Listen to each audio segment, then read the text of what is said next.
Welcome to MHS Studio Magazine. Coming up on today's show, MHS Behind the Curtain, an interview with our principal, Mrs. Dunback, and Marist tennis superstar, Helena Klooster.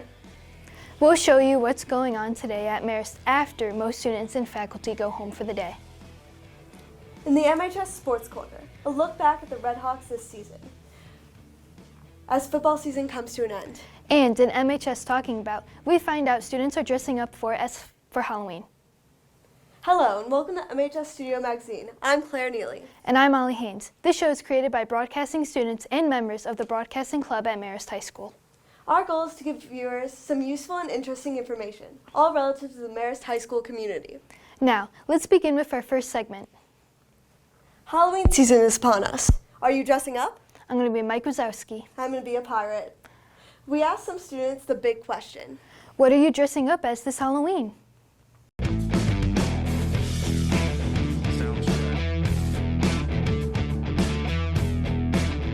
Captain America, because he's cool. Fortnite Renegade Raider. A gorilla. Peaky Blinders. Mechanic. Fortnite School Trooper. Peaky Blinders. Our next segment is called MHS Behind the Curtain, where we dig deeper to get to know a key member of the Marist community. Today we have a double dose for you. We interviewed tennis great Helena Klooster and Mrs. Dunback, who you may or may not know has a long history with Marist High School.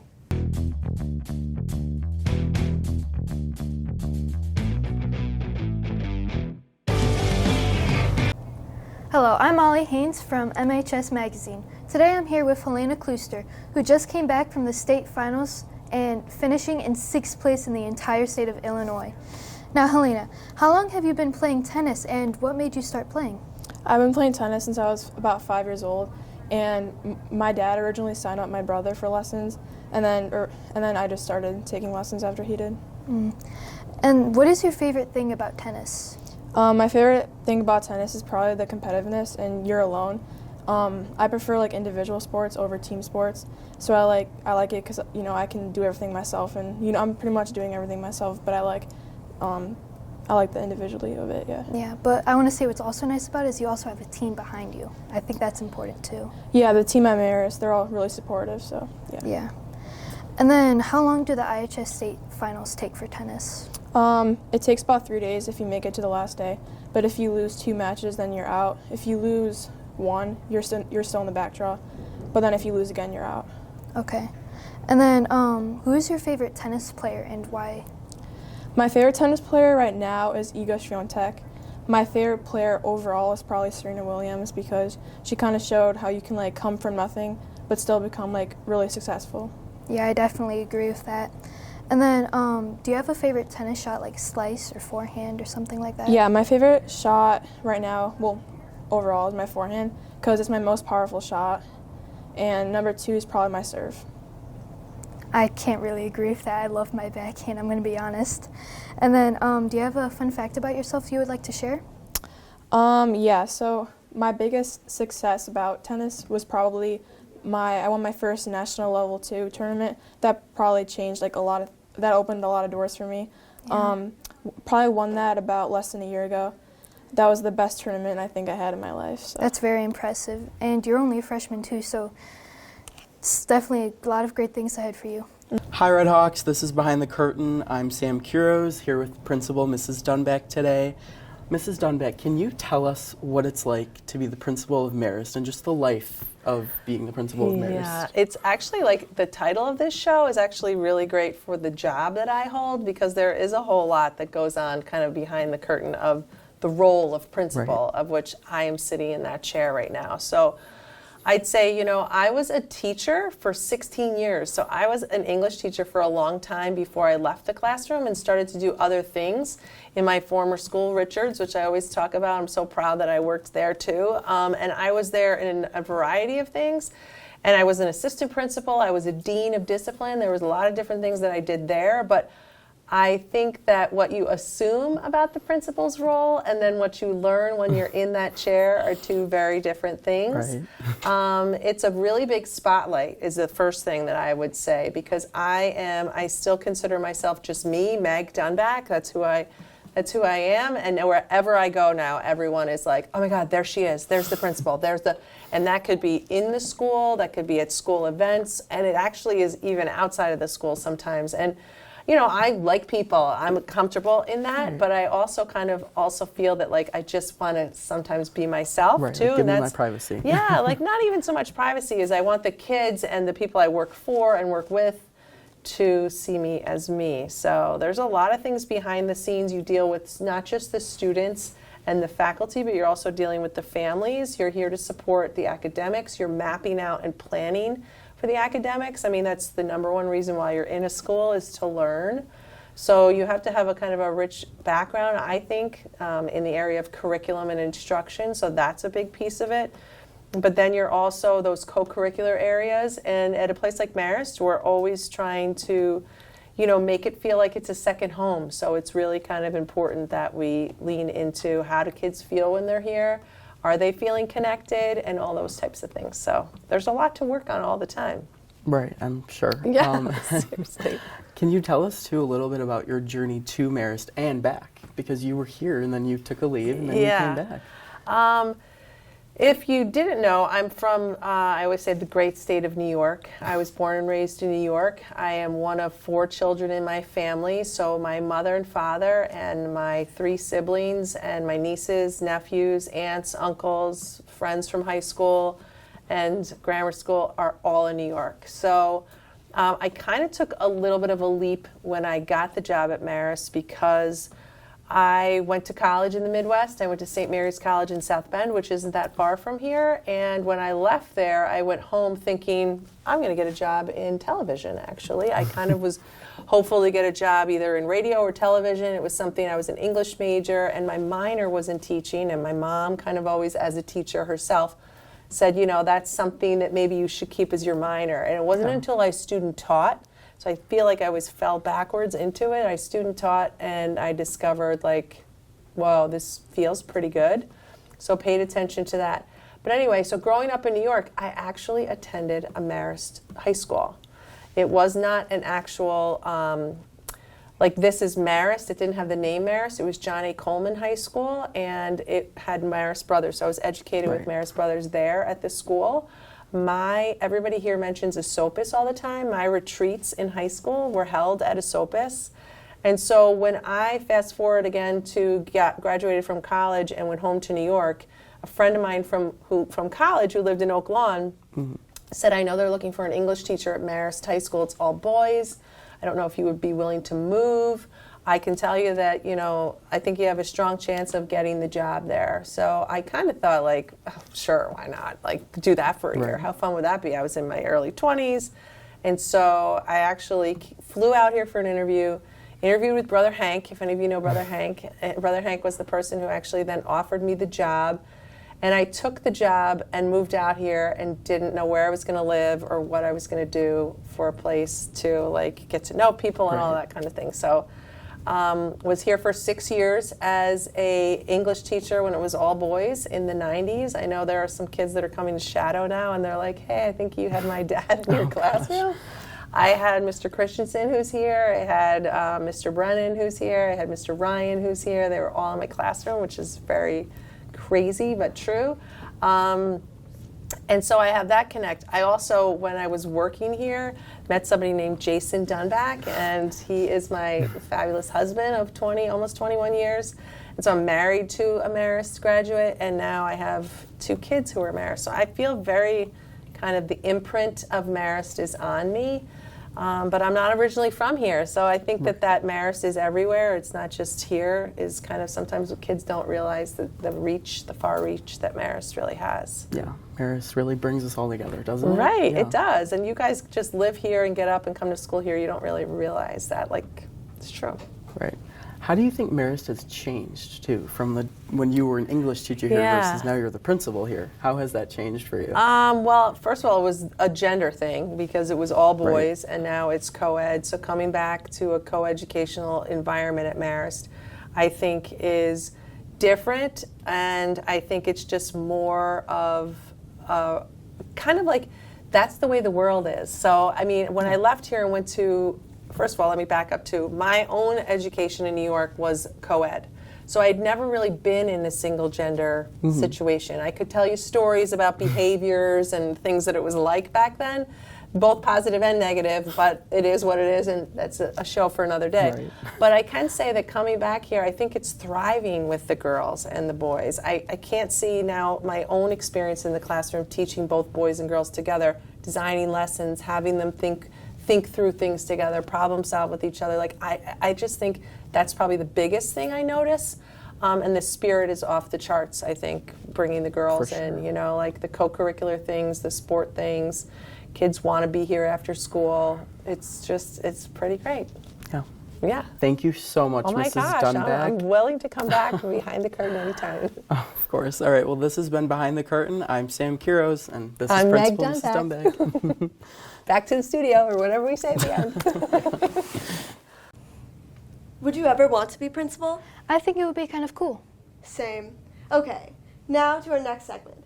Ever wonder what happens here at Marist after most of the students and teachers go home for the day? There is a lot happening here. Here's a look at today's activities in our second installment of MHS After Hours.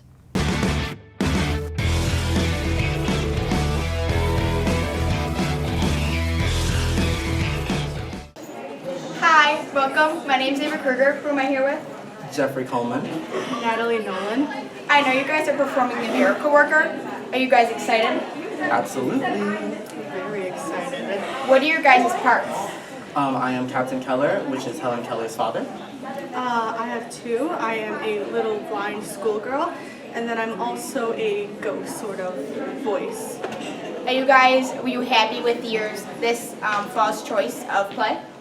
I do think that it could have been a little more interesting, but I am finding a lot of joy in doing this show. I think I didn't like it at first, but now that like going through the rehearsals and understanding it more, I do like it a lot more, and I really appreciate it more. Do you guys enjoy everyone that's in the play this year? Absolutely. I think all of my co-stars and all of my co-castmates are absolutely talented, and I enjoy working with them. Yeah, everyone's super nice and super friendly, and we invite each other to like sit by us, or we just talk about our day or something like that. Can you remind me when the play is happening? The play is happening November 9th through 11th. Okay, you guys gotta be there. It's gonna be great. Welcome to Marist After School. I am Gianna Bonafilia. Who am I here with today? Matt Harmon. Molly Topa. What is the activity that is happening after school today? So we're doing like a Halloween thing so little kids can come and walk around the science wing and get some Halloween candy. So fun. What are the ages that are going to be happening here? 1st to 4th grade. Awesome. Is there any fun events during it? Just collecting candy. Collecting candy, and right behind us is where they will take a picture with all the fun decorations. Did you do the decorations after school today, or when did you do them? Yes, we just did them after school. Thank you. I'm Erin Trapani, and we're here with the Marist After Hours. Marist High School is hosting a door decorating contest, and here are some of the doors in the Art and Tech department. Here we have Miss Carlson's door that has riddles on it. This one says, I can be created, I can be made, I can be told, and I can be played. What am I? A joke. This one is Miss Faye's, and it's Justice League themed with green and orange LED lights on it. Hi, I'm Kevin Curley. We are in the art wing in front of the ceramics room. Here we have some ghosts in a graveyard conjuring up something with different tombstones of sizes and says different stuff that all kids can enjoy. We are in the foreign language hallway in front of room 220. This door is obviously very handmade, but we like that. We have some fun monsters and ghosts and some pumpkins. It's definitely a door you don't want to miss. Here we are in the main hallway. This is Mrs. Berry's room. Her door is decorated as Hocus Pocus, and it has the 3 witches on it and the reference to the movie. Yay. We are back in front of the drawing and painting room. This store's theme is obviously Beetlejuice. We have him right here sitting in the graveyard on some tombstones with his pet snake. Super fun in his iconic pose. Great. And lastly, here we are at the wall art.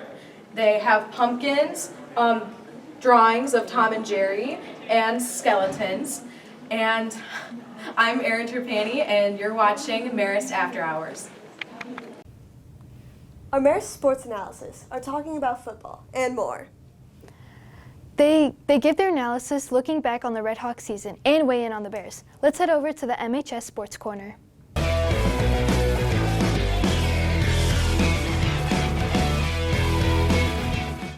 Hey, I'm Philip for MHS Sports Corner, and I'm Hayden.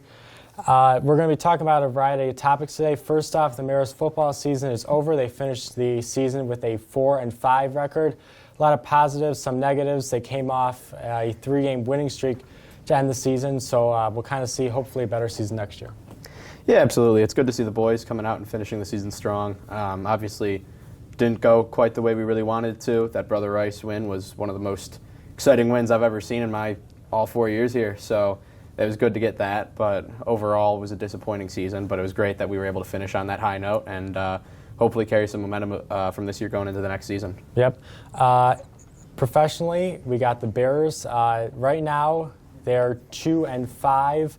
Tyson Bagent had a pretty good game versus the Raiders last week. Yeah. 30-12, a victory versus the Raiders, so maybe they turn the season around. I don't know. And a lot of trade rumors. There's a lot going on with the Bears right now. I mean, Tyson Bagent came in and he did what he had to do. I don't want to go too fast to say he's our guy, and especially with I still have a lot of faith with Fields. But I mean, Bagent came in 95 passer rating. He was really good. He looked poised. He looked comfortable in the pocket, and that's some stuff that we haven't seen Fields do in 3 years with the Bears.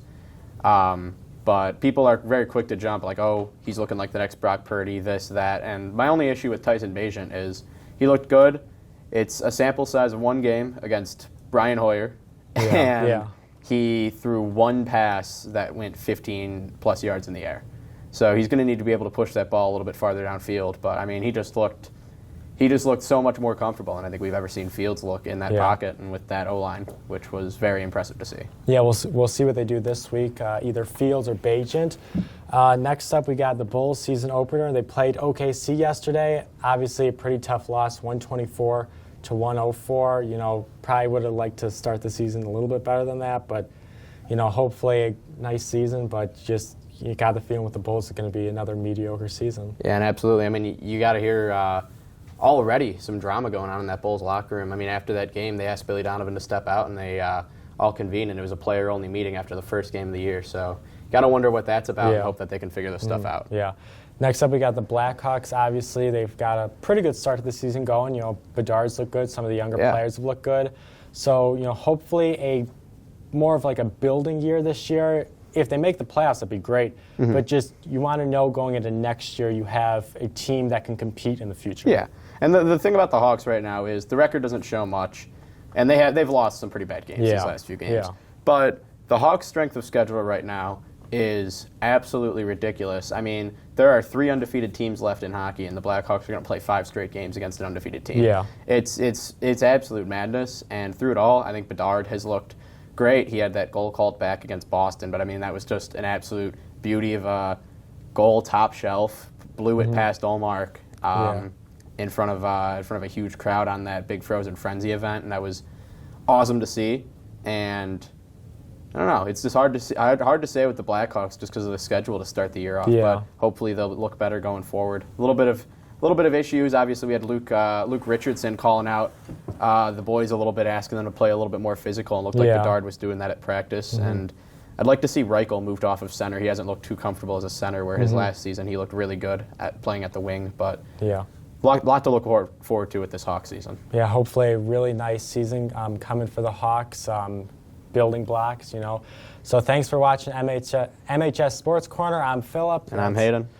And we'll see you soon. Fly high, Red Hawks. Speaking of sports, our pep rallies get everyone pumped up for the biggest games. Here's an inside look at our last pep rally, attended by 2,000 students, faculty, and visitors who were shadowing here at Marist. Here's a Marist pep rally in our MHS Student Spotlight. I think it's like really exciting performing in front of the whole school, and there's a lot of energy, and it's just really fun. No, a cheer performance. First, someone counts, and then everyone will do a motion and yell Marist. And then after that, we move on to jumps. And then we do stunting and tumbling. And then we move on to pyramid, where we do like the flips where people hold their feet. We first started the band march through the halls, which we've done that for years. We practiced going on that route, and there was parade marching for the band playing the fight song. Then we led the student body into the gym, and we played music on, the whole band was on the stage in the gym. While people came in, they were just playing their music from the season, which they were familiar with. On behalf of the student body and the faculty, thank you guys for joining us today. We hope you guys enjoy the rally. I was pushing pretty hard for the musical chairs. I thought it went well. It was actually funny. The night before we planned it, I was on TikTok and I was just like looking up ideas of activities, and I saw musical chairs as one. And I was just sitting there like, man, this would be really good if we played it. And I thought it was funny. I thought everyone enjoyed it. The relay race we did last year, so it was kind of just some people wanted to see again. But my favorite was definitely the musical chairs.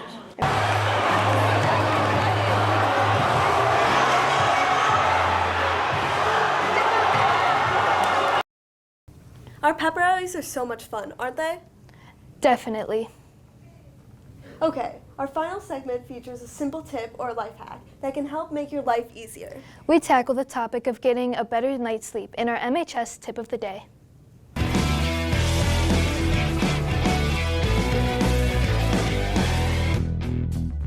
Soundstripe. Hey, I'm Philip for MHS Tip of the Day. Our tip of the day is how to go to sleep better. So the first tip we got for you is reading. So reading can help you go to sleep a little bit better. It'll calm your mind. Really do a lot of things to help you go to sleep better. Second tip we got for you is not really thinking about it. You know, if you don't think about it, there's probably a better chance you're going to go to sleep better, get your 8 to 10 hours of sleep that you really need.